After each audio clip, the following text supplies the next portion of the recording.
Welcome back to the deciding game in this series between Phoenix1 and TSM. Two great games have delivered us our third and final one here. But as we move into our third one, I have to start with the obvious here. 2 games, 2 wins, Shen. Shen's been really big in this series. Bringing it back, but I think Shen is incredibly important in these matchups. When you get towards the top of the table, I mean, you think about it, Cloud9 was one of the first people to bring it out, sitting at number 1, TSM, and then we also have Phoenix1 here, second place, tied right now, looking to actually differentiate themselves from the rest, but I think that Shen is a big part because he makes your macro game so easy and he makes it so hard for the enemy to actually react. And it feels like as a result, draft of course will mean a lot here, but it's interesting to see that Phoenix1's comps seemed a little more narrow. They're playing, a bit more standard. A lot of the Corki and that poke that we've seen, playing that kind of team fight poke, and that's about it. TSM clearly prepared quite a lot. I think Bjergsen adds such value to this team in what he can do in draft because his pockets are so deep. So the fact that they could bring out the Echo to pair with the Shen that Haunter did play very well and kind of have a completely different draft, what you effectively called a pure 1-3-1 comp, which is very rare. That kind of thing really helped them in this game. It's curious to see, of course, where the teams want to go as far as their compositions go, and we'll find that out in Champ Select, but that having access to that is huge for TSM, and I think it's part of why in Best of series, yes, they've gone the distance, but they've won quite a lot of them. Yes, they have. And that's the thing is, right, 2-1, a lot of it, they can actually play under pressure. Whereas if Phoenix1 are able to take a victory here, it would be their first 2-1 victory.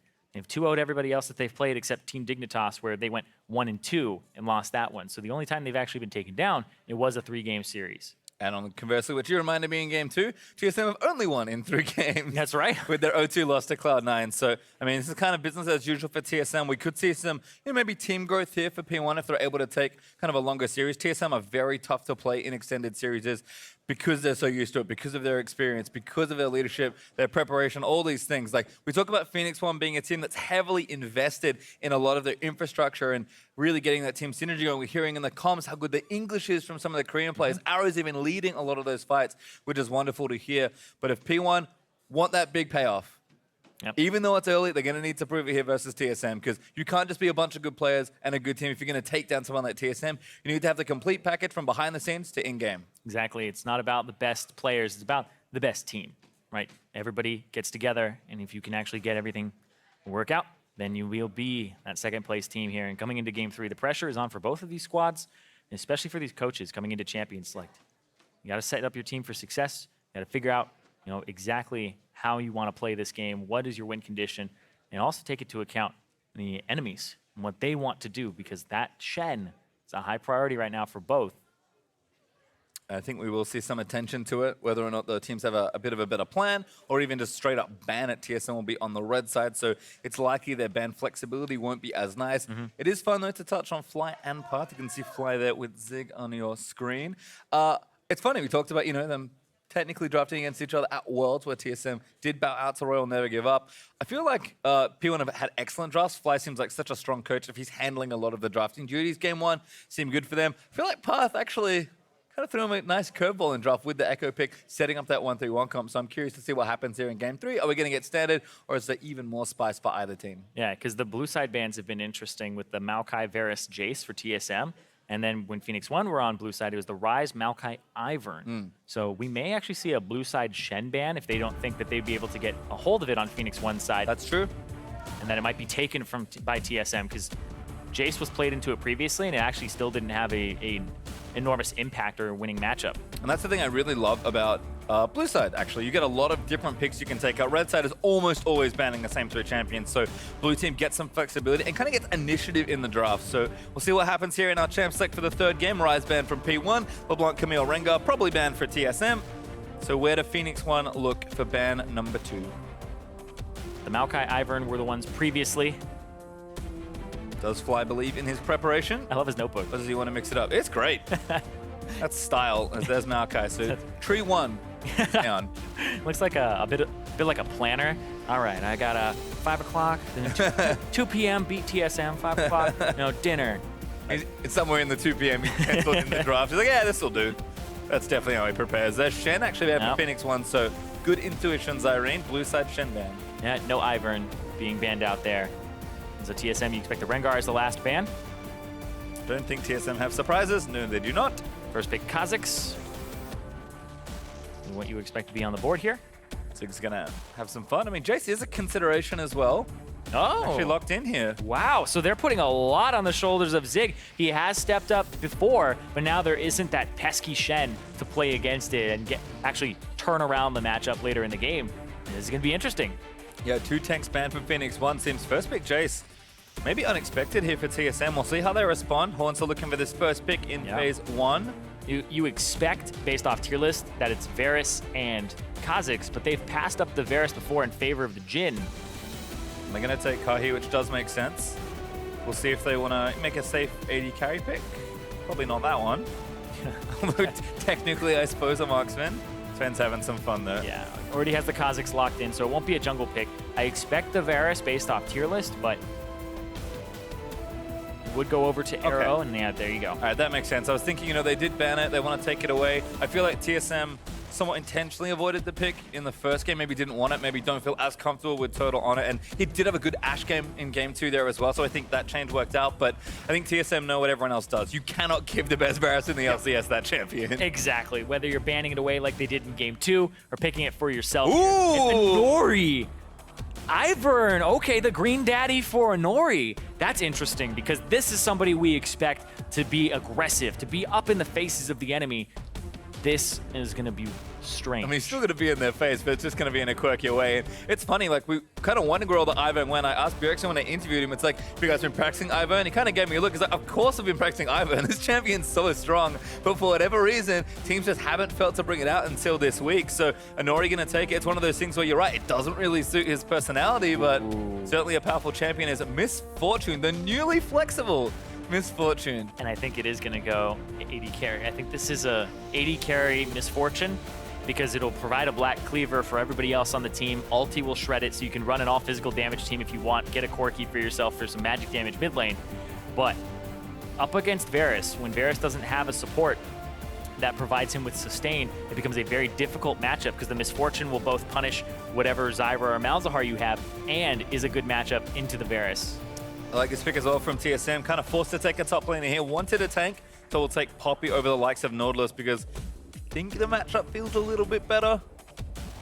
I mean, it's never going to feel great against Jace. He's pretty good at smashing people 1v1, but TSM will take what they can get. Now we'll see what happens in ban phase 2. It's been a curious start to the draft already, and TSM continuing to focus attention on support bans as Malzahar is taken away. They definitely think as well that it is a Misfortune as an AD carry, because of how well it's done into the Varus. And I think we'll be seeing more and more of that. The Deathfire Touch, Lethality Misfortune does not completely counter, but it does a ton of damage, and it's able to actually deal with tanks too, because all the other AD carries don't buy Black Cleaver. She does. Yeah, and more notable here is that Ryu has not had an early pick mid laner, so we'll see if TSM continue to ban out supports. We've got Syndra banned by Phoenix 1, showing attention there to the mid lane. There is the Zyra ban from TSM, so it might be pinching support. Again, given that they likely think it's not support Misfortune, and with the two things he's good against banned away, that's probably pretty likely. Phoenix on the 15 seconds. I'm guessing another mid laner. Maybe they take Corki. Maybe they want Corki. Don't expect TSM to pick it and take Cassio away. Maybe they're worried about Echo. There's actually so much to worry about here for Phoenix 1, and they do take the Corki away. Because that would be the safe blind pick here. So now you pick your support if you're TSM. Yep. Go down that tier list. Give Bjergsen the counter pick once again. He's just actually, yeah, okay. Okay, unless you want Orianna, right? Yeah, because I'm thinking like Cassiopeia is what you would want to play if you're Ryu, considering the bans. So that actually makes a lot of sense. So now you get to figure out, before you see where this the Misfortune's going, you get to figure out, what their bottom lane looks like. Who is their support? Is it the AMF? What can we play into it here? Okay.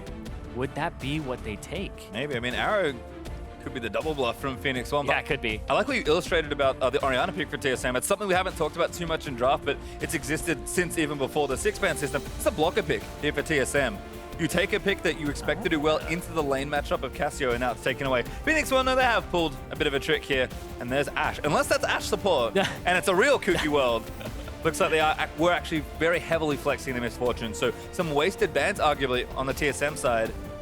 I saw the Azir. That's been a common pick into the Orianna, but it's a Jace mid. All right, there we go. It's the flex. The double, triple, fluffy flex. It's the Phoenix 1 bamboozle all over the place. And Bifrost is like, Velkon's like, no, we're taking Thresh.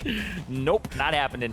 So yeah, now it's the Misfortune, which is most likely support. The Jace top or Jace in mid, and then the top lane Rumble. So this is the physical damage on the bottom half of the map, and then they have the magic damage in top. It's a miserable matchup for the Poppy. And now Jason to the Orianna does have a bit of kill pressure, and then they have great range later on.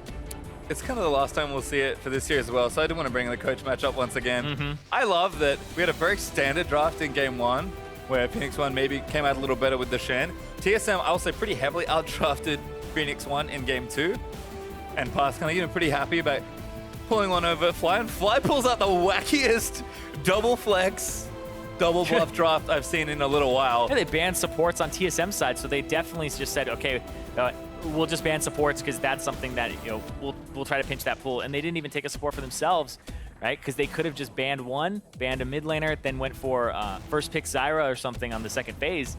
Instead, they need to know, they have to know, so they play it safe. It's the reason I love me some Coach Fly drafts. That was a pretty nice stroke of genius there from the man. So we'll see what happens as far as the play goes, of course. I think Phoenix 1 have set themselves up well lane-wise, but TSM's comp is very strong. They've got good champions. It's very straightforward team fight. Should have a lot of tools to succeed here, but Phoenix want to mix it up completely. More of a carry there for Zig. Ivern for Inori, which is almost the opposite of what he wants to do. And double marksman bottom lane's pretty fun. We'll see how that one works out for them.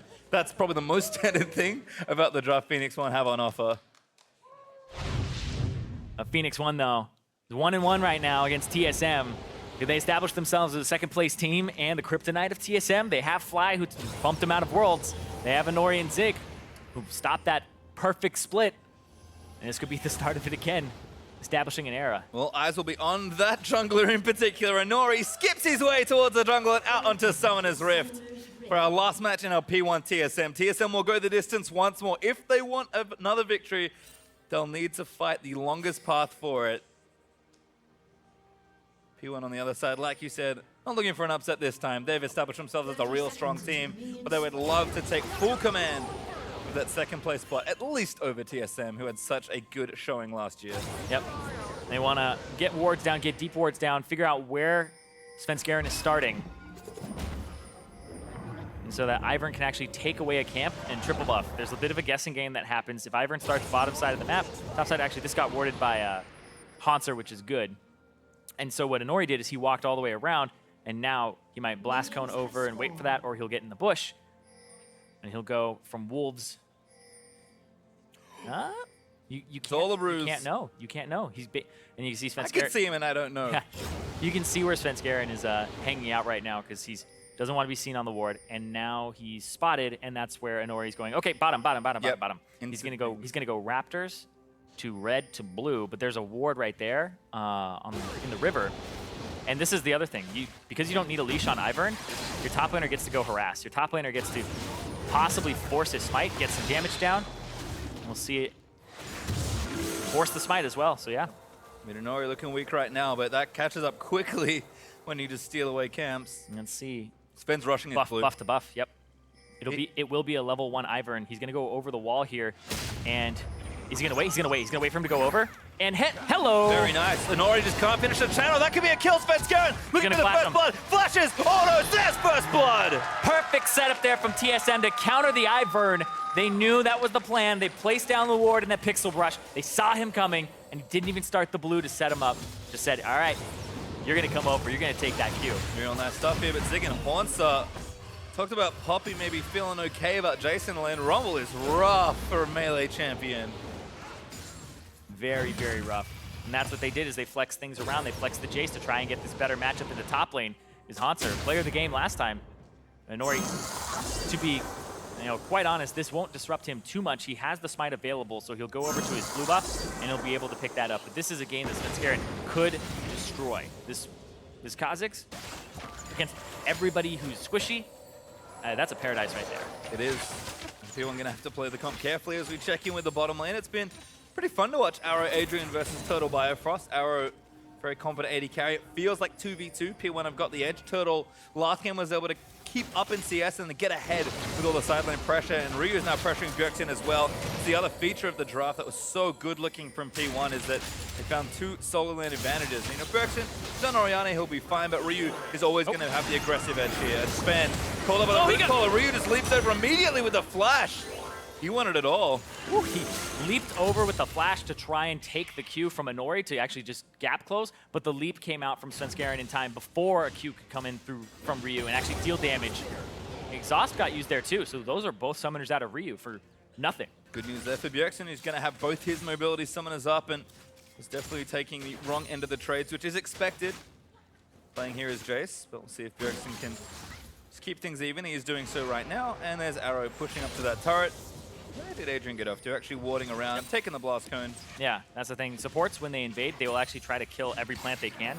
Because they saw Svenskeren on the top side of the map go in, put down a ward on a camp that you expect to be spawning quite soon, take both the Scryer's Bloom and the blast cone, so they don't have anything to scout you or gank you from a clever route. You can see the TSM fans out in force as far as fan votes go, but P1 certainly garnered a lot of fans last year, picking up speed when they've upset TSM. And now establishing themselves as a top team, but how top, I suppose? That's true. How Top 4 or top 2? There's a pretty big difference. There is. And this is those big tests right now. I mean, Ryu, he said he hadn't played against any really great mid laners. He's going up against Bjergsen now. And with this flexibility in the draft, coming out a little bit on top, he's actually playing a little bit too far to the top side, but yep, there's Ivern. Yeah, right behind Svenskeren. Sven's like, I don't want this. Rushmaker. Put him in a bush. Q gonna miss, tried to lead. There's the ball as well for Sven, so he'll feel pretty safe. Bjergsen out of mana, gonna have to run all the way back though.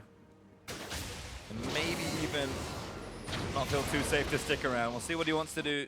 I think he's waiting, kind of seeing what the movements are. Might take this last wave. Probably expecting Rhea to go back, particularly if he's going for a tier. Yeah. If it is a tier, we'll see, but I assume it's a serrated Dirk. Or if he's going for a black cleaver build, which you could go for. I don't think it's great in the Orianna matchup, but I think it's a serrated Dirk. Yeah, cool. Bjergsen though, kind of using the IQ, knowing that, okay, Ryu probably wants to back here, so find space after hiding in the brush. Good stuff. Ryu though, back nice and strong. And I mean, Jace, we talked about it in the top lane. Very strong 1v1. That does not change in the mid lane. Oh, it does not. Or else you'd be playing mid laners against him top with TP, and then you'd be fine. But yeah, he obliterates a lot of these matchups. Orianna, you don't purchase armor items either, so it's even worse than it was before, because you have the precision mastery, now you have the serrated Dirk. You just deal so much damage to those mid laners who don't want to pick up like a Seeker's Arm Guard, or you want the Lost Chapter. You even saw Bjergsen struggling to wave clear and running out of mana while doing so. Yep, does have that now, so should feel a little better, but can't take trades like that from Ryu. As the shot block going to help out. Bjergsen now level 6, man is going to come back up. And he's kind of expected this, and Inori knowing this, consistently moving into the Raptors and taking them away. There's just really nothing Svenskeren or Bjergsen can do about it. Yeah, and now Inori, he's smited. He's got 20 seconds on his smite left. It's looking like Haunts are about half HP top. If they can get a poke on him, then it's definitely a go for. Sven's here, but he's not quite there. And there it is, behind the back of the turret, so he can't hide. Good equalizer. Haunter with the ulti, kicks Inori out. That's a good start. Ryu actually going to get collapsed on Svenskeren. He fancies the 1v1 and almost takes it out, but a knockback from the hammer is going to move them out. Great defense, TSM. You saw there, Haunter was thinking about flash E-ing over the wall and trying to hit Ryu in, but the exhaust is up soon and decides not to take that chance. You can see Haunter just doing everything he can to try and keep the lane afloat. It is rough here versus especially blasting one first rumble, but Haunter doing well so far. Going to take what creeps he can under the turret. He hasn't fallen too far behind in CS just yet. Looking at the bottom side of the map and what Svenskeren was doing during all that time, he had backed and then he started clearing out some camps and went to his top side, so he did secure his red buff. His blue is about to come up, and they got all of these wards down in the Phoenix 1 bot side jungle. So during that time when they saw Ivern top, they were able to actually get tabs on what Ivern's movements were. They're going to try going for this blue buff. It'll be up in a few seconds here. Ivern takes it instantaneously. He's right there on time. He's just going to take it. Yahtzee. Inori just waddles away with it. Yep, but his blue buff isn't up for a while now. And he's still not 6. He's so close to 6. He just needs to kind of kill one camp or lead something away. Well, Oh, yeah, Jace really wants to get that blue buff. yeah, he's like, I'm going over. Ryu's like, I'm going. all right. Use flash. Oh, he doesn't Get have the it. candy. Okay, that's how that works. Piece of candy. Gets on the Delicious. wall. Might cost him his life, though. Hey, a blue buff. Svenskeren gonna jump on him. There's the shockwave. Can they donate it over to Bjergsen? He really wants it. No, Sven gets it instead. Sven did a great job of just going straight through mid lane and getting onto the right side. Normally, it's like, all right, nobody passed through mid during that time. Complete control there, and that's going to be Svenskeren picking up that blue buff. Really smart brain power there from TSM. Again, it's difficult to outplay Ivan. It's such a different jungle champion, particularly with the early pathing, but TSM, you know, they've clearly been practicing it. They were the first team to bring it out in the NALCS. Yeah. And kind of showing that, you know, Svenskeren maybe outplaying the aggressive junglers, not so much, but he can certainly outthink Inori. Yeah. Knowing exactly what he wanted, getting in his head and figuring out, all right, I want to be on that side. And with Ryu there, Ryu just took a really unsafe path back, and he used his acceleration gate too far forward. The Jace combos, you typically throw out a Q, and then you acceleration gate while it's in mid-air, so that it'll fly, and like you're like, all right, that one's going to hit, and then you throw it, right? Whereas there, it was just too far away from him. Really good Jaces, you put it right in your face and you throw it out, but he wasn't able to get a movement speed boost afterwards. Who's going to start up the passive on the Scuttle Crab? Might look to take that away. Bjergsen feeling a bit better about the blue buff parity, although Ryu has a red buff now. Yeah, he picked up the red buff. Ivern just duplicates buffs on the second round of buffs. Not the first one, but the second time. He just leaves a candy on the ground with this skin, or normally just leaves the buff by itself. Well, this is big new things junglers can do. Yeah, the Pretty solo. easy solo from Kha'Zix. Evolved Claws gives you the ability to just kill this 1 second cooldown on your Q. Yeah. Balance at its finest. So. Does have his smite. He's going to use it there just to make sure. And then look to take that Scuttle Crab down as well. Checking back into the bottom lane, Wild Turtle actually up CS here. Yeah, Wild Turtle's doing a good job in this matchup. The Varus has a little bit more poke, so you have to avoid it as opposed to the Jhin, not as much. And Ryu here, looking at Svenskeren, sees him. Chunks him for about half there, and you can see Inori on the left side may actually be willing to pick a fight in a moment here, depending on how Bjergsen postures. Well, Shockwave going to go wide. Bjergsen with the early Sork shoes looking good for a bit of extra mobility, if nothing else. And Bjergsen again, got about a 10 CS lead there as well. Haunts are also behind about 15, but he's been okay there on the top side so far. Zig kind of winning as expected. Haunts is taking his lumps and collecting whatever CS feels safe. You were saying we don't really consider Zig a top lane carry player, but I think like his history would say that he does actually favor those. He just doesn't play them because playing top lane carries requires you to know all the matchups and timings to a T. In tank matchups, you don't always have to know it. You just have to know, okay, I'm fighting the wave more than I'm fighting the enemy. When can I push in and when can I not push in, and then wrong. Whereas now you actually have to just fight and exploit the champion. Because if you ever let up on a tank, you just gave them so much room that they're not supposed to get in a matchup. Bifrost, I think we're trying to scan out some wards, but lucky not getting himself killed. Haunter, charge of the Colossus going to proc in, yeah. You can see Spectre Scale's helping out a lot, but Rumble still does good damage, especially when overheated. Haunter, though, is standing his ground, and Sven's coming. Yep, Sven's coming up. It's like this Poppy is really in his face. Might have to ulti to clear out the wave, make sure he doesn't get dove, because here comes the... Can't see everything. They're going for it. Haunter looks for the slam, that's one! Haunter flashes out, and another kill for Sven. Exactly, didn't see that coming, even though we had Bjergsen moving from the mid lane, and you have Haunter playing so aggressive as a Poppy. The ultimate has to come down a lot earlier than that. Whee! Arrow comes Little late. Yep. Zig overheated before he got the ultimate out.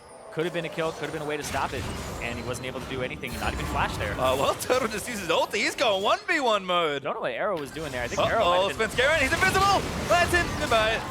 Get a chunk onto Adrian. It seemed like Arrow was looking at the map as opposed to looking at what he was doing in lane. Well, Turtle will take it. Just going to try and chunk him out. Arrow has to be careful. Little wide on that one for Turtle, but again, going to continue growing that lead. He does have the early Ghostblade built up already, so doing good damage early. We expect Ash is going to fall behind at least in early DPS. Usually you can control the lane, but it seems like the aggressive Thresh support big helped out there as well. And Wild Turtle, even 1v1, doing some work on his own. Yeah. And the Ash requires about 2 items to turn online, whereas the lethality builds are so popular because they feel really good at 1 and 2 items. And then from there, it doesn't feel as great, but they still feel really good when you get those arrows on the back line. That's why Varus is just so popular. Adrian and Arrow going to keep pushing this one out. Wild Turtle did go back. Actually has a tier as well, which is as expected. Blue buff this time over to Bjergsen.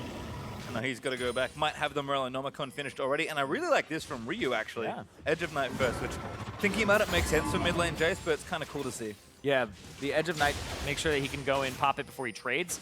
But Bjergsen up about half a level right now over Ryu. So even if Ryu went in to trade, it is really bold to do so. No Morello just yet either. Kind of see how efficient Edge of Night is gold value-wise, despite the slight CS differential. And Haunts throwing his weight around a bit more now. Yeah. Level 10 to level 9. He's got a Shane, actually. He got the Sheen for damage, slapped, trying to actually push him out of the lane. And the matchup is just rubber banded back. And I was saying, like, carry top laners, you have to know the ins and outs of all the matchups here. And the fact that Zig was winning it, now he's a little bit behind. The CS is now comparable. They're pretty much even. Yep, has to ult the wave. He's like, please, no more Spencer. No more diving. Please, no. And they're going to recall as well. Does have teleport. Smart stuff overall from Zig. As Inori. And Scaren's going to fight him. Nope, too late. Recall going to miss. That makes the funniest sound. I love it when he smacks stuff when he auto attacks it and he's not in a bush, because when he's in a bush he does like a limp wristed well, a lot of damage opened up on Latin's gonna help. Good assist there from Biofrost. But yeah, when Ivern auto attacks, it's just kind of almost like an Elise auto attack where it's just like, oh, there you go, and it like floats over there. But when he's in melee and he doesn't have that extra range, he just hits it. It's great. Well, here comes the dive. Inori over. Brush made. Whee! Looking for the turret instead. Trying to get it. Top lane is going to go down a little bit faster though, so TSM first turret. Gonna lose the race here. Turret gold over to Hunter, and Spencer is nice for a bit extra. You can see already Turtle and Biofrost moving towards mid lane. Might find a pick here perhaps, although they have been spotted, so a little unlikely. Edge of Night's gonna make it even harder, but we'll see how much TSM want to commit for this. A lot. Biofrost is in there. Looking for the hook, doesn't get it. Bjergsen zones him off with the ball. Sven here as well. They might try and do this play again. Yeah, but there are 4 people mid lane doing damage. Gonna clear out that minion wave. Goodbye, Ryu. Adrian took a chunk and they know he doesn't have ulti.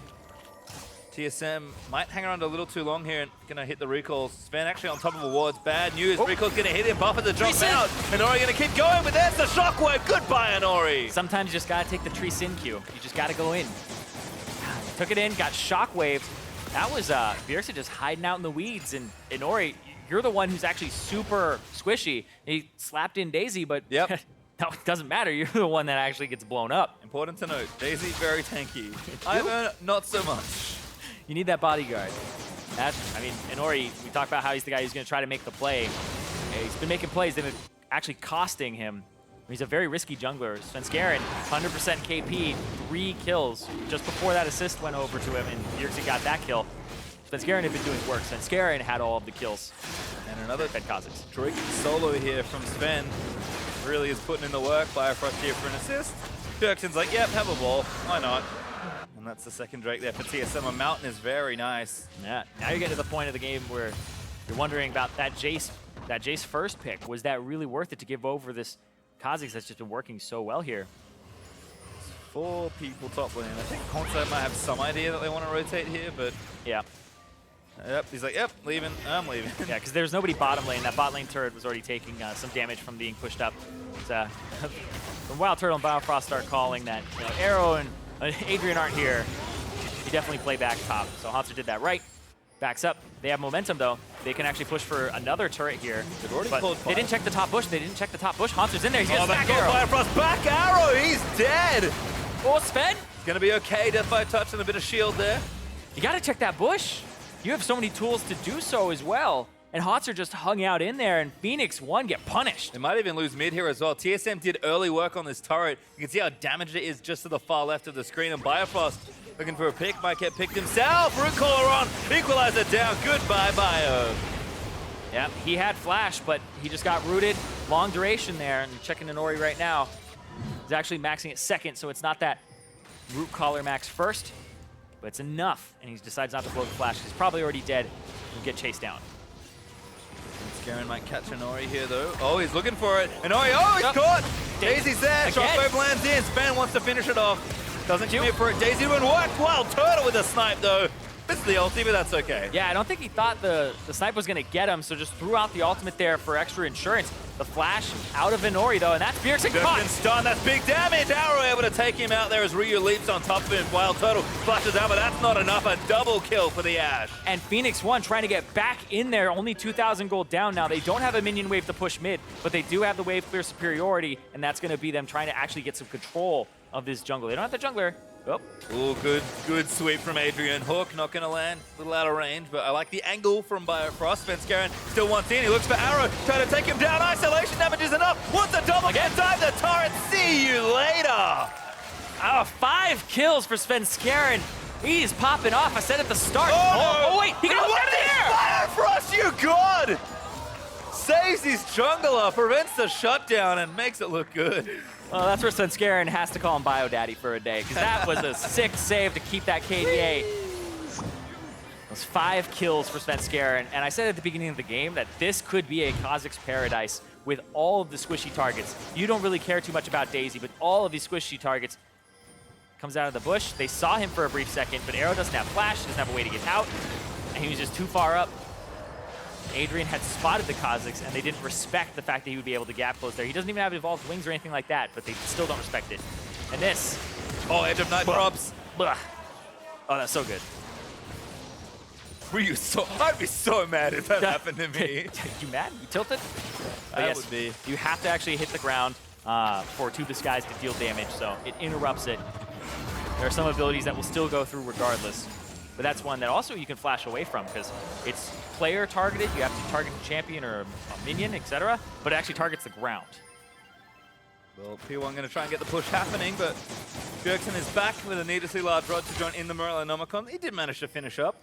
And TSM looking pretty healthy on items there, and also in gold. 4,000 gold up, sub 20 minutes with 2 good Drakes to their name as well. You can see the leads there. Yeah. Haunter again looking good, but Svenskaren's got the biggest lead. Yeah, this is why I thought Ivern wouldn't be seeing too much play from a lot of the aggressive junglers in North America, because you just get so far behind if you try to play the same way that you normally do.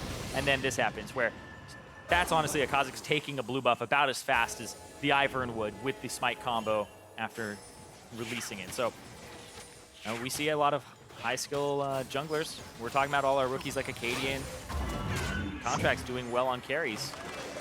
For the Ivern, it's a new skill set, different one. It is. And they're going to try some sort of push here. Setting up some brush, looking for a pick perhaps. Ryu has the poke ready to go. This is, I mean, Yep. the Varus isn't there, but this has kind of been what Ivern does strengthen. A lot of the poke and siege style comps. I mean, look at Ryu just firing away from the brush. Yeah, because you can't see where the poke is coming from. You just set up brushes where there shouldn't be bush there. No, should not. Thankfully, Ivern makes some as TSM. Looking to push down just yet. Still with the turret advantage, that mid lane outer is good for them. So they managed to take that one away. And again, the gold lead is looking nice. They're going to just manicure these side waves and try not to get poked down too low. TSM probably lining up with that Ocean Drake up in 55 seconds. Yep, and Svenskeren is becoming a big problem. Good hook. Here we go again. Tons Tons of damage. Be a kill. And Ori just can't survive it.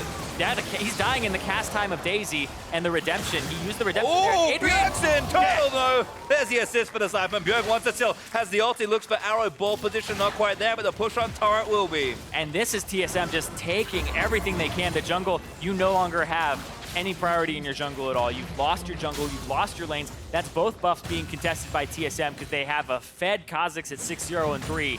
And this Ivern, it is just becoming worse and worse for Inori. Look at the preparation from Haunter. TSM planned it all. They have the way pushing in bottom lane. They'll take another turret. 2 kills, 2 turrets, 5 turrets to 2, and the gold lead getting massive. Top. This might be Svenskeren making a play. Trying to Ryu. Going to exhaust him. Sven's going to wait it out. He's got his flash. Can he look the outplay? Flashes out, and now does he dare go back in? He's got no ulti. He finds the slow, but he doesn't want to go too far. Yep, he wants to pick up those minions. He may have been able to pick up a kill there because Ryu doesn't have the mana. And with no jungle at TSM, going to take their 3rd consecutive Drake of the game. Ocean number 2. Pretty nice. You can try to defend against the poke comp. Yep, and TSM, it's something about these game 3s. They've had every single win has been a 1-1 to start, and then they win that last one and go 2-1, and hold on. Oh, Zig, Shockwave, back he goes! He flashed! That's a mess. Haunter picks up that kill. And the TSM are just making plays at every spot on the map right now. Sucked back in there. Arrow has the Ash Arrow. Maybe looking for Turtle, but they're just going to keep pushing up, and oh boy, they found Svenskeren again. But Sven, he actually leaps out towards the red buff. Buff. Bifrost, you need to assist, he can't. There's the shutdown. Red buff going to go over to Ryu as well. Candy? No Candy, no. Candy to Inori, never mind. That was a sick arrow from his namesake. That was crazy. predicted that he would jump over the wall and fires it from around mid lane, and that's enough for them to follow up and get that first kill on Svenskeren. They desperately need. But now they're covering Baron Pit. They actually don't know for sure, and now they do because they've actually Zig's waiting for a TP play, but Haunter's all the way in there. Ryu getting chunked down low already. Turtle's out of position. Turtle is, but he flashes over the wall. Zig trying to get in there. That's a good equalizer. Turtle getting burnt down. Will fall as that Haunter slams Zig into the wall, but the damage is still there. The lantern's not enough to save him, and Haunter goes down to Inori. Daisy eats the next hook. Oh, but she's okay. She's alive. She will regen it all up in just a moment here. She gets out of combat. No, he puts it back in. All right, keep Daisy safe. Protect her. Get your waves. Get your waves. Yeah, good picks there from P1. TSM still control the map. P1 have big sidewave minions to deal with, so won't lose too much more there, but TSM tried something and P1 answered really well. Yeah, Turtle's just out of position here, and that's a good TP from Zig from behind. And then Turtle's like, I have to fire this arrow somewhere because he doesn't want to be slowed when he's charging it up. He's still slowed. Gets killed by the ultimate from Zig. And then a good body block there from Daisy. People say she's kind of brain dead, but she definitely came in clutch. Able to save the team there. So TSM still up, but the gold lead's diminished a little bit. It's dropped by, I think, 2,000 gold since we last checked in. 5K is still a nice lead, but and so are the Drakes that TSM have, but momentum stopped a little bit here. Blue buff going to go over. Things still looking good. Yeah. But P1 doing what they need to kind of keep this game afloat for themselves. TSM still have a bit of control. They have the side wave priority. They won't be doing anything like a 1-3-1 for a bit. Bjergsen will pick up side waves, and we'll have Haunter on the bottom side because he didn't use teleport. So that's what I think we'll see here is Zig needs to kind of stay with the main unit. They need to get control of Baron so it doesn't get taken. And they need to be able to contest Haunter on the bottom side without having a Baron being taken away. So that's really what Phoenix One are trying to cover is bottom and Baron simultaneously without a teleport. And P1 really need some sort of pick in order to get things going. They have a lot of damage and poke front-loaded into this team comp, but straight up team fights, you can kind of see why TSM wanted to force because they know they have the only tank really, unless you want to include Daisy. And as far as team fights go, TSM should win a straight up 5v5 they set up correctly. So you want to have to be a little careful and make sure that, you know, get them low, poke them away, or maybe even move them around the map. They don't have as many options as game one. It's a difficult to execute team comp, but certainly a strong one. And now, because Zig is on the bottom side with no teleport, he has to clear the wave, run top side, and try to contest. So, like I said, cover bottom, but also cover Baron at the same time. Haunter. Zooming in with the help of Bjergsen, a great ball carrier is Poppy. Zig actually under threat as well. Edge of Night pop. Zig's going to get chunked on. That's good damage. And Zig gets taken by Wild Turtle. Spen stunned, but doesn't matter. Yeah, Spen does so much damage now with double lethality items. He is just shredding through people. In the isolated slow, that's the big thing, is it's an 80% slow when you have the evolved spike racks. When we were first seeing Kha'Zix, it was Q evolve and then E evolve, but the W evolve is just so much utility, so much slow. And here comes Daisy right in. P1 going to try and fight for this Baron, but TSM got it low already. Haunter pretty tanky. They're going to have to take out Daisy. They will get it there, but they're going to pull off the Baron. They don't want to make it too risky. Still staying on there. Also looking for Arrow. Zone them. Going to chase Arrow away. Ryu's there with the poke. They need to be careful. They've actually found Arrow. Haunter might do it on his own. Arrow is there. Good damage from Bjergsen to follow up with a W. Oh, the Poppy just moves so quickly, and he has the Iceborne Gauntlet on top of it. So once he's able to just get in range and throw the buckler at Arrow, he just can't escape. Well, TSM going to keep moving. They've got to deal with the top lane, so they will reset and not get the Baron, but they get a smart pick. Don't overextend trying to go for the buff and lose it. And P1 4v5. Get another one picked off there. Can't defend. Ryu. Looking for Turtle. Oh, hit him. Good hold there as well. Got him in the lantern. No hook from Bifrost this time. Yeah, even though the To the Skies hits the ground, it still wasn't enough and it still hit him. That's the turret going down though. Yep, turret's gonna fall. P1 open up some pretty essential part of the map for themselves. Bjergsen dodges out from that shock blast. Arrow does have the arrow up. Not going to throw it straight down mid lane. And kind of talked about TSM's team fighting comp. Arrow will scale nicely into those situations. So again, P1, it's not like they can't team fight at all. It's just way harder because they have so many more squishies and there's a big Kha'Zix. Yeah, exactly. It's much harder. They have way more squishies. It's a big Kha'Zix, but also this Poppy's at the point where you don't kill her fast enough for you to actually survive in a one-on-one. So almost anybody pretty much just falls. And there's no Black Cleaver in sight either. Ryu is now buying the Phage because he went for the lethality items first up against Bjergsen. And now he's getting that Black Cleaver to try and help out. But actually, no, Adrian has one. Okay, so he did have enough gold already. Forgot about support items for a second. Yep, support misfortune, you know. The support Black Cleaver. Fine, we've seen that. Gets me every time. We've seen that for years. That was the Ocean Drake number 3 for TSM. 4th Drake overall. Gonna get an extra out of it as well. No Elder just yet, so TSM are really stacking up this objective. Yeah. Some crazy controls of it as well, because they now have 3 Ocean Drakes. The poke doesn't matter. The Jace hits you, and you'll just regen it back up in a siege situation. So P1, this happened to TSM the other day. Bjergsen was talking about it where, nope, enemy team, they got 3 Ocean Drakes. We were poking them, and it didn't really work out. P1 know that now attention will be turned to Baron. Do have good vision control around it. Lots of blue wards in the area, but TSM, they'll move through, they'll clean those out. They've got bottom lane pushing for them, although Zig is going to answer that right now. TSM don't need much here to really break this game wide open, but they will need something. Gonna see what they can do playing with their lead. Gonna start by making sure they clean out all the vision that P1 have very carefully put around this area. Yeah, before Phoenix 1 fight, they really want to have Zig be level 16 and have that rank 3 ultimate, but he is actually a bit of ways away from having that. Now we're gonna check with a hawk shot, trying to see where TSM are. P1 maybe cut them off in mid here. Also a little late. Just gonna throw with the ball. The arrow hits him. Good equalizer as well. Then open up and he flashes out just in time. Redemption down. Svenskeren throwing spikes. Yep, throwing spikes, trying to get the slow. And now they're just trying to get mid priority here. Maybe set up some bushes and push. You have to watch out. Hanser, yeah, you can see Hanser's actually just playing towards the back line, playing where they can't push up because the threat of a flank is just too high. Yeah, even 5v4. P1 don't feel comfortable. Bjergsen healed back up. He's going to run back down mid.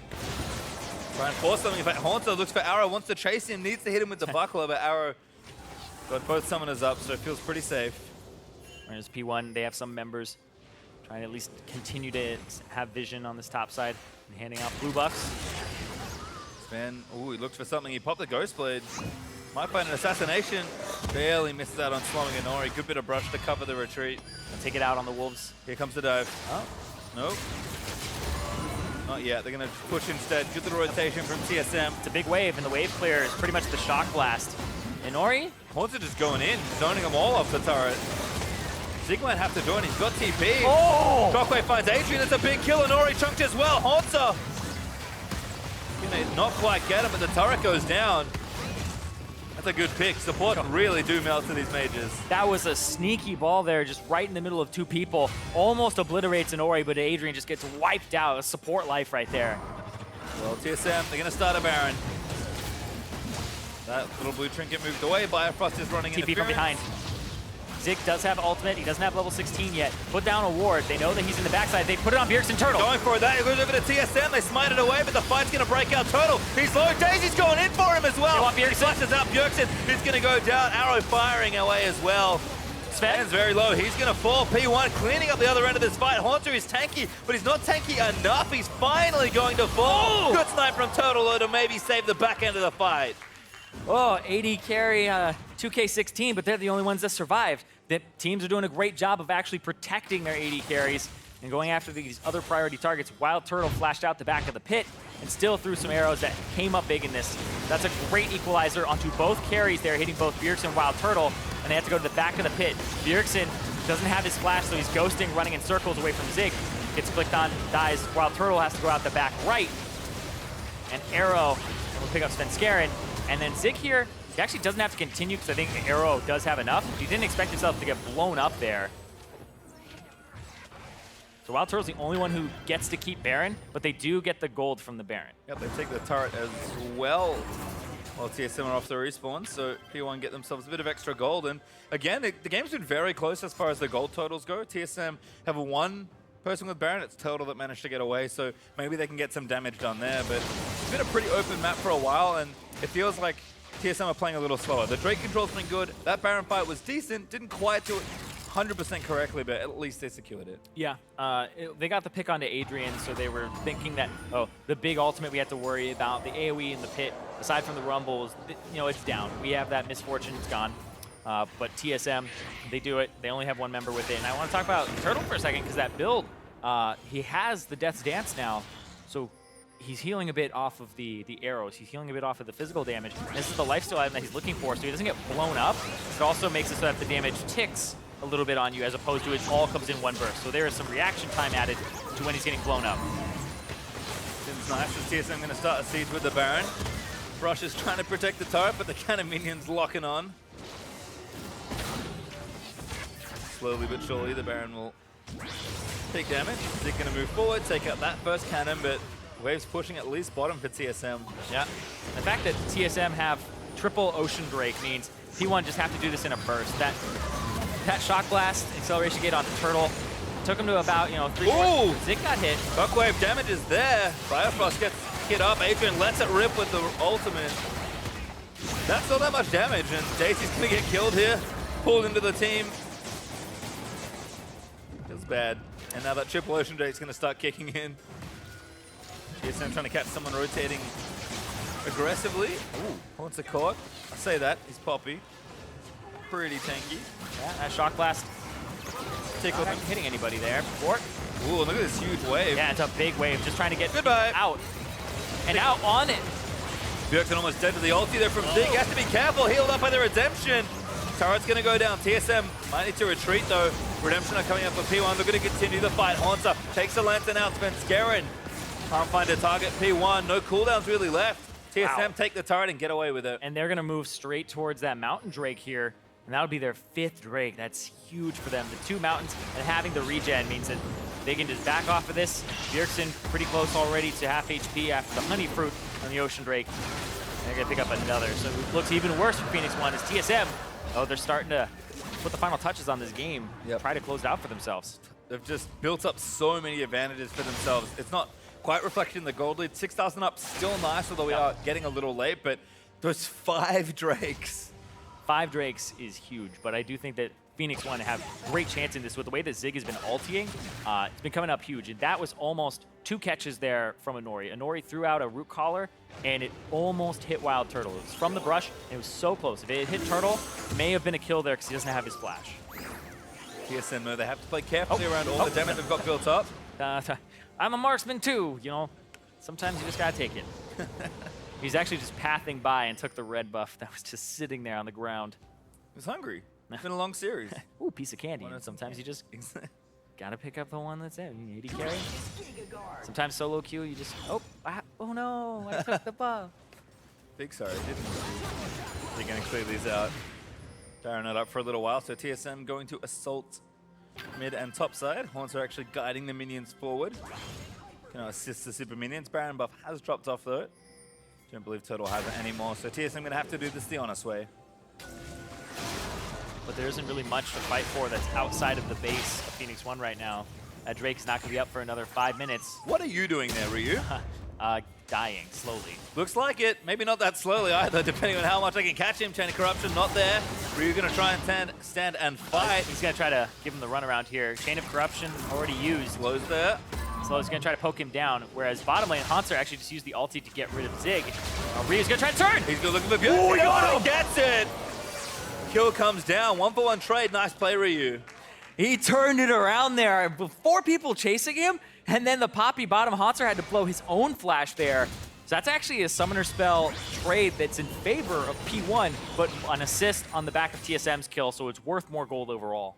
Well, it does delay the game a bit, which is probably nice for P1. They're happy to get whatever gold they can find. Ryu goes in the bush, hits Bjergsen there, even through the Locket Shield. Gets the Thunderlords, just does so much damage right now. TSM have to play a little carefully to maneuver the game to where they want it to be. Again, Turtle going to get the minions pushing through top. Haunter was doing nice work on bot, and now he's got 4 tank items, so it's going to be even harder to take down. Yep, and now Phoenix One, they really need control of their jungle back on the top side. They have control of the bottom side, and that's where they were fighting Haunter just a moment ago. But Baron's about to come up in 38 seconds.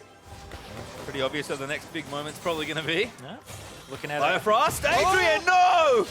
Haunts are going to slam him, but that's not enough. Adrian is very lucky there was no carry around. Yeah, if Svenskeren was there to jump in with an Edge of Night or something, he has the Guardian Angel, so killing Svenskeren, you got to do it twice. You even got to get that spell shield off. It's going to be rough for Phoenix 1.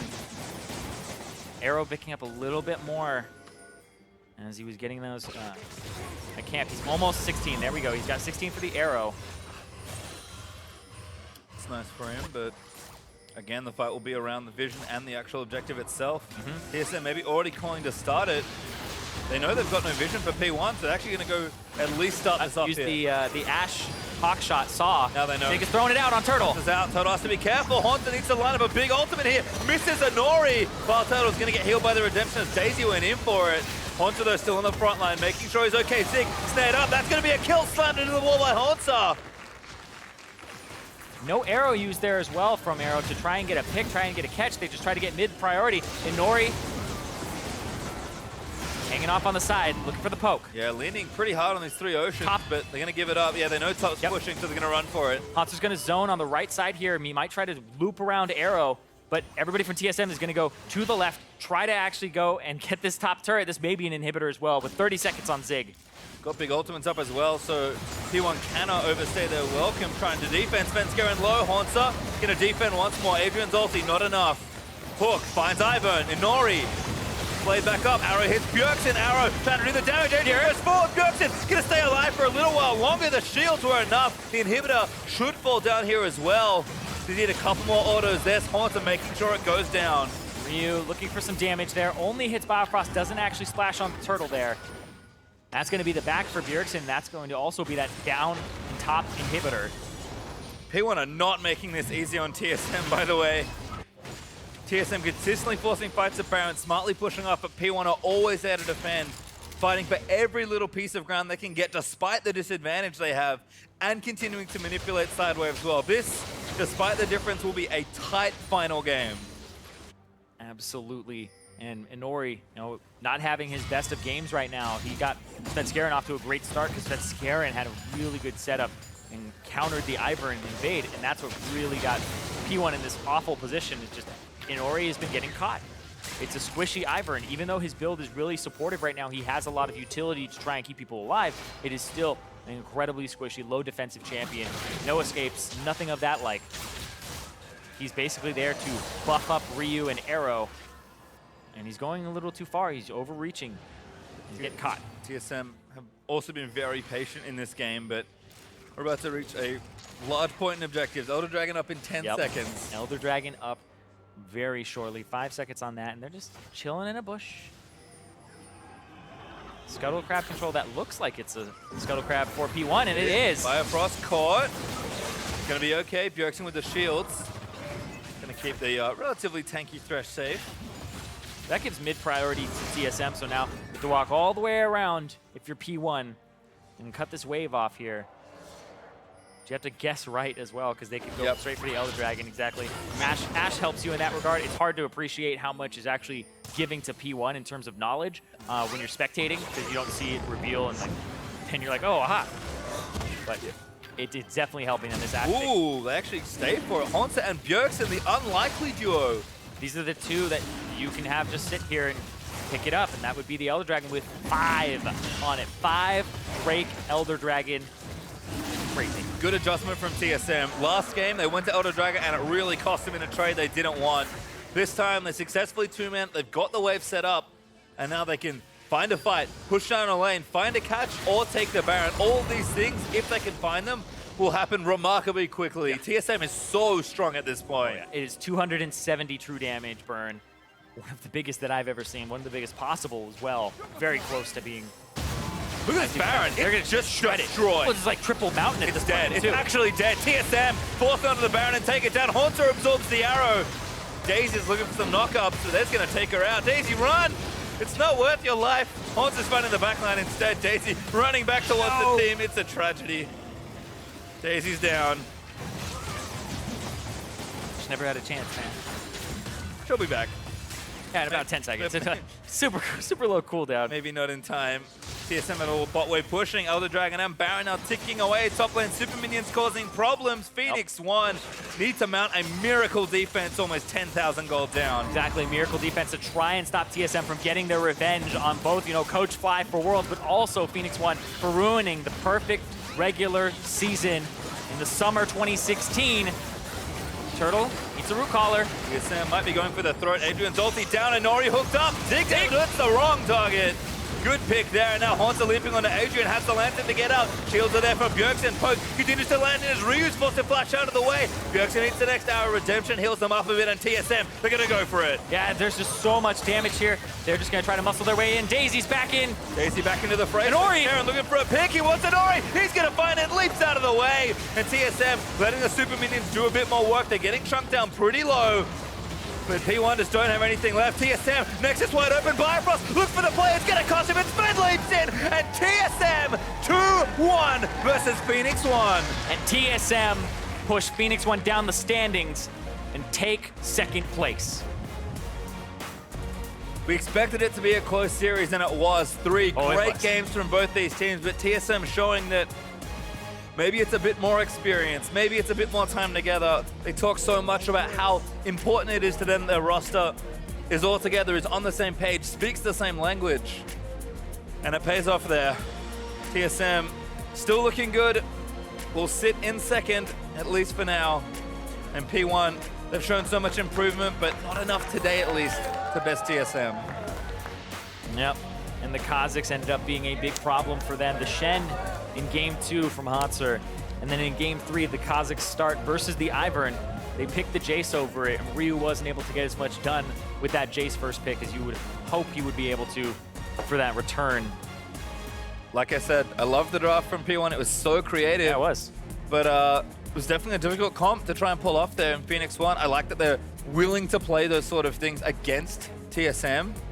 But at the end of the day, TSM's comp may be a little simpler to use, and Haunter on tanks in particular showed up this series. Both the games they won, he was a huge part in their win. Yeah, I think he was a huge part in both those wins, like you said, as well. And I think Svenskeren in this game was a big hero. I think there was somebody who was like a little bit even more clutch than him, and I think that's Biofrost. Biofrost hooked to end up saving Wild Turtle. Biofrost's last few hooks to pull a Nori in, and that last one to hit Zig, and then have the ultimate come off afterwards from Bjergsen in the Shockwave. So there were some clutch hooks to actually end the game or prevent it from actually getting snowballed.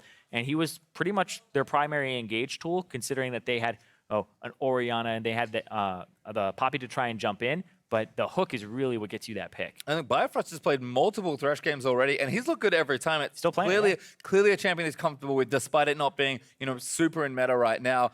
And it matters. Maybe it's just TSM need him to step up a bit more and make some more plays. He had his rookie split last year, looked very good. Now coming into his sophomore year, looking still just as fine. Yeah, and there were some nerves or what we were seeing at Worlds from him. And so that's what he'll be looking forward to, is if he ever goes back to international competition, what does it look like for him? What is his performance like there? Is he going to have those rock steady hands and being able to deliver and make plays like that too? Because those are very bold. And we see sometimes your bold moves, like what Inori was trying to do not pay off, and they actually backfire. Yeah, they did backfire in that one. But for more on the win, let's check in with Freak and TSM support Biofrost.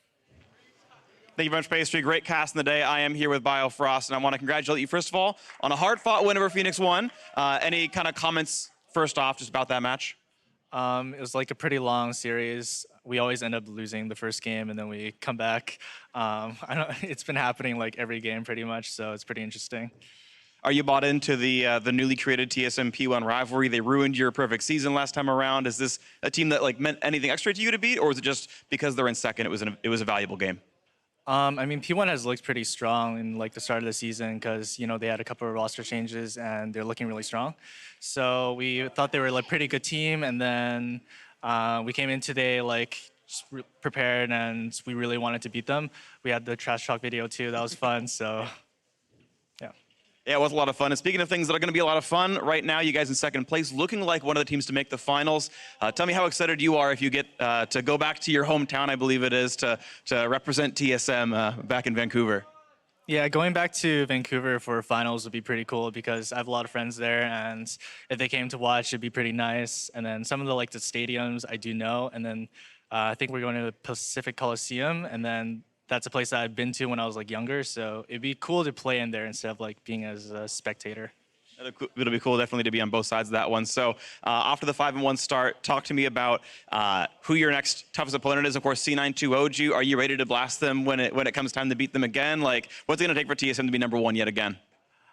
Well, we've been working on our issues. I think we've been improving with every week. You know, our opponents are pretty strong as well. Everyone's improving, but we're just trying to improve at a faster rate so that we can catch up. And I think C9 is definitely like looking like the strongest competition right now. We haven't played FlyQuest yet, and they seem pretty good too. So it'll be interesting to see how the next couple of weeks pan out. So 2-0 on both of them, though? Hopefully. I mean, actually, it would probably be 2-1 since we always end up losing the first game. But yeah. All right, 2-1 the whole way through. 3-1 in the finals. Congratulations on the win. See you next week. Throw it over to the analysts.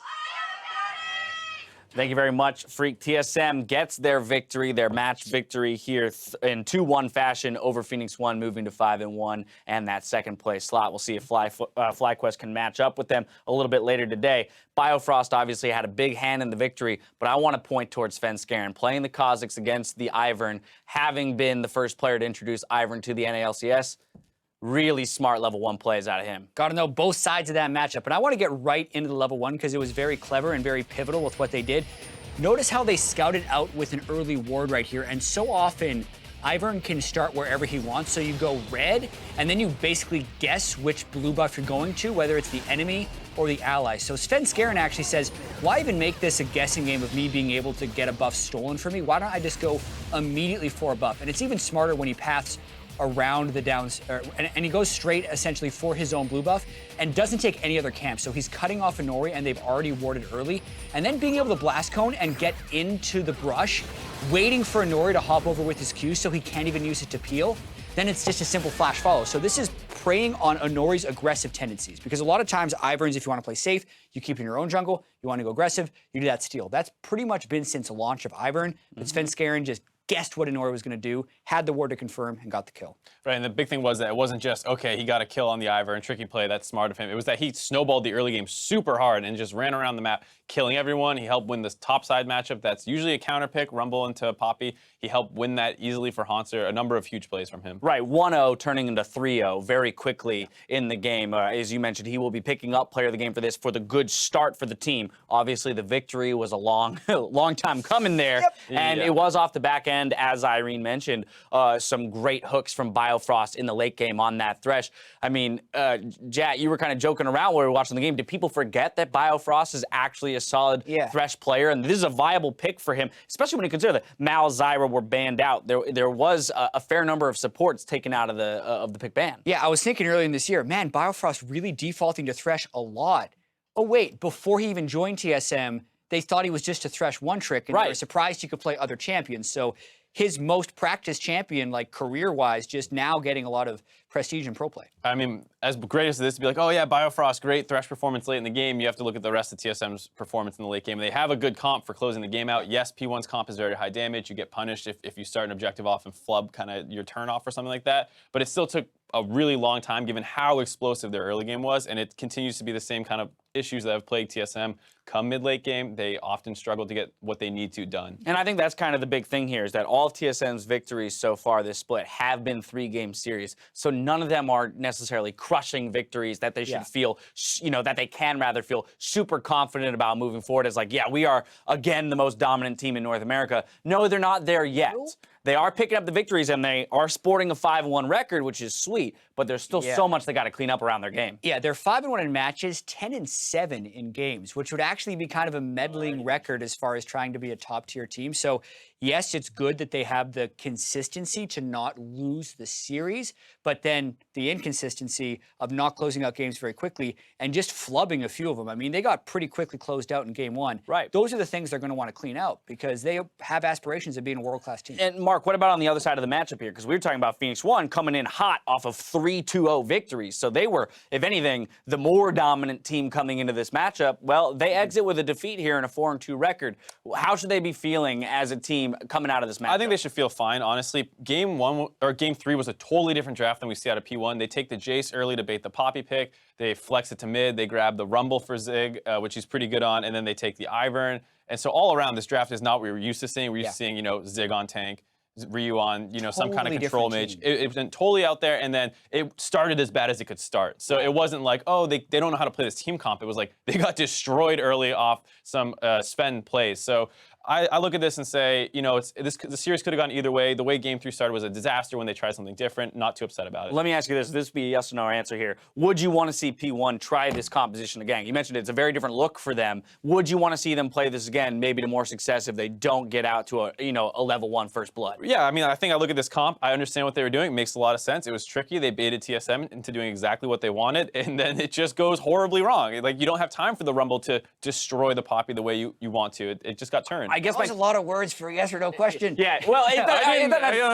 guess I say no. Okay, yeah. So, you because say here's no. what I'm hammering at, right? Phoenix One seemed to have established some kind of a winning formula, which is that Zig is going to be primarily on the tanks and be that role player top lane. Wait. It's good to be varied for sure. Yeah. But based on where they've found their success, I would prefer them to have Ryu on a more proactive champion instead of a poke wave clear Jace, and a Nori on a jungler who can invade and kill people. Yeah, all right, Mark. Last point, if something like this works, it throws a lot of mind games at an enemy team. Yep. So I do like that part. I would Okay, love cool. them to do it again if they were good at it. That's the thing. I think, hey, look, it's early in the split. If they can craft this composition again and show us that they can get a victory out of it, it does a lot for them later in the season when it comes to diverse strategies. That's going to close, or rather conclude this series here. TSM picking up the victory on the first series of the day at NALCS1. That's not all the league action that we have for you, though. After the break, we have Immortals versus FlyQuest. Don't go anywhere.